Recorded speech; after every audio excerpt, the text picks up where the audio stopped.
वक्त हम मौजूद हैं नवाब रज़ीउल्लाह ख़ान साहब के कैंप से, जो कि उम्मीदवार हैं PP 226 लोधरा से। तो रज़ी भाई, सबसे पहले तो आज के दिन के हवाले से सवाल है कि क्या ख़ान साहब आज अदालत में पेश होंगे? जी बिल्कुल अदालत में पेश हो रहे हैं, सिक्योरिटी थ्रेट्स होने के बावजूद भी। लेकिन हम कारकुनान का उनसे रिक्वेस्ट है कि वो ना जाएं, और अदलिया से हम कहना चाह रहे हैं कि सबके लिए एक स्टैंडर्ड रखें।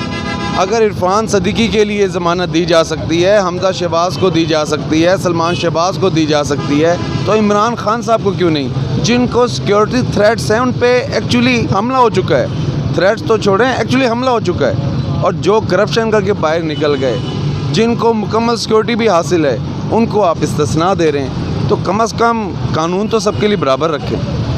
अच्छा, जैसे हाई कोर्ट में 2-3 पिछली पेशियाँ हुई हैं, उसमें जो पार्टी के वकला और कायदीन का सिक्योरिटी के हवाले से काफ़ी कंसर्न था कि ख़ान साहब की जो रिक्वायर्ड सिक्योरिटी है अदालत आने तक के लिए, वो उन्हें प्रोवाइड नहीं की जा रही।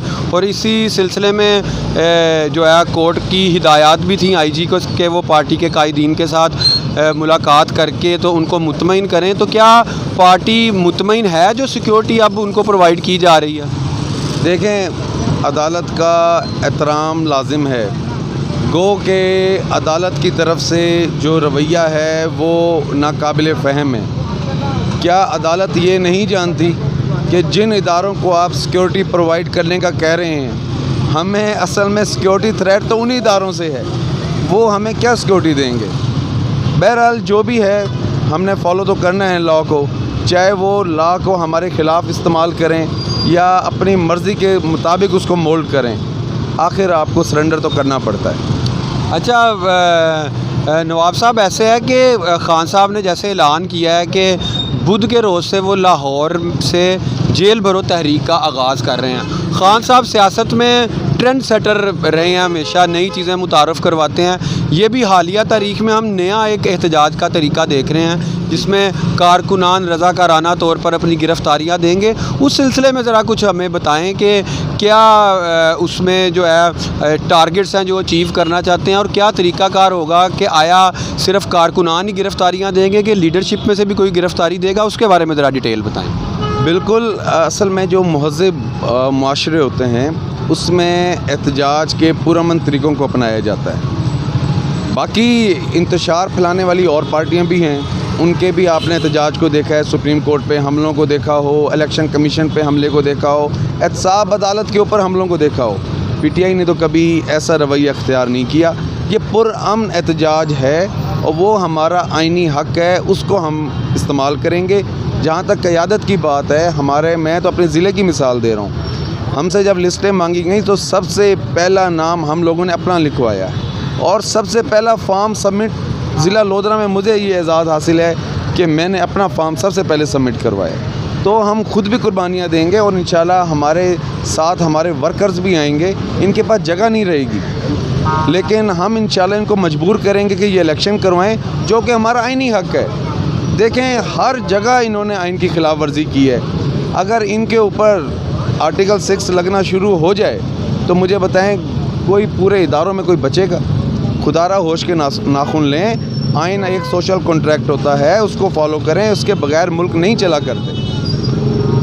अच्छा, जैसा कि काफ़ी आइनी माहिरीन की राय है, बल्कि तकरीबन तमाम आइनी माहिरीन की ये राय है कि किसी भी सूरत जो निगरान हुकूमत है वो 90 रोज़ से ज़्यादा एक्सटेंड नहीं कर सकती।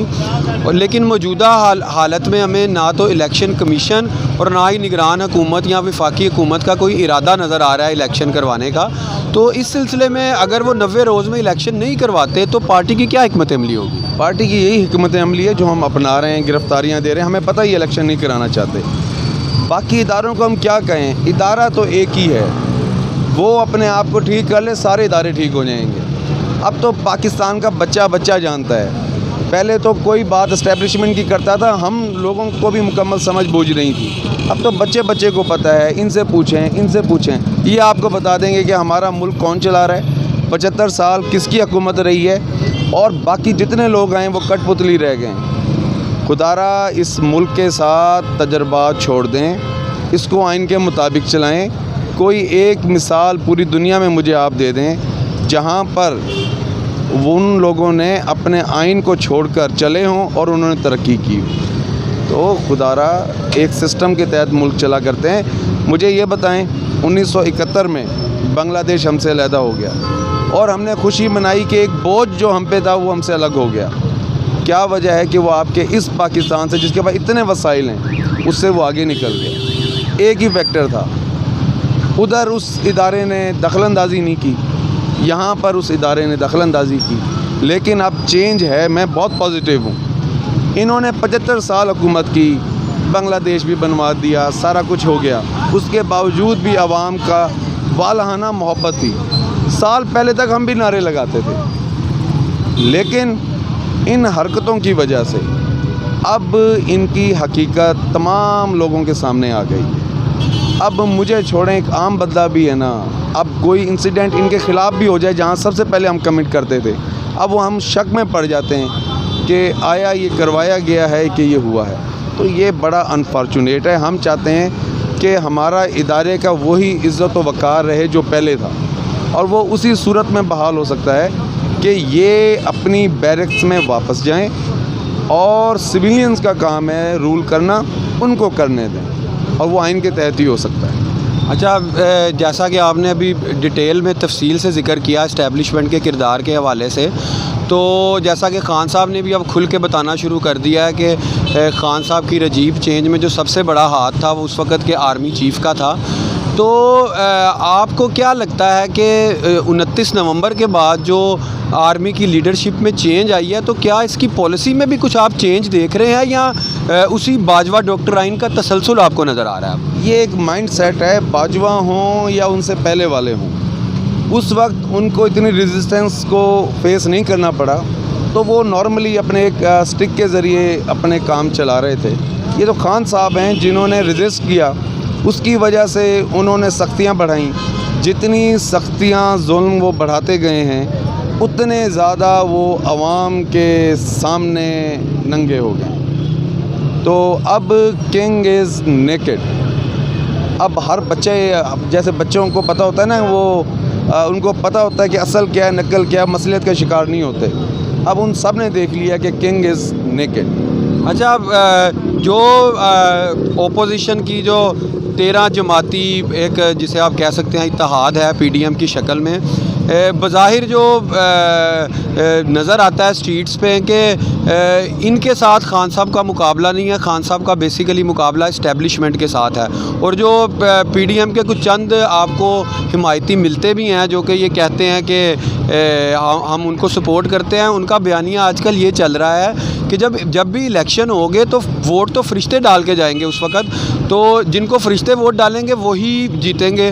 تو آیا پارٹی کے جو کارکنان ہیں, خاص طور پر اب اپنے حلقے, اپنے ضلع لودھراں کا اور اپنے حلقے کا بتائیں کہ کیا پارٹی کے کارکنان اور جو آپ کی ٹیم ہے وہ اپنے ووٹ کی حفاظت کے لیے ان کی تیاری پوری ہے؟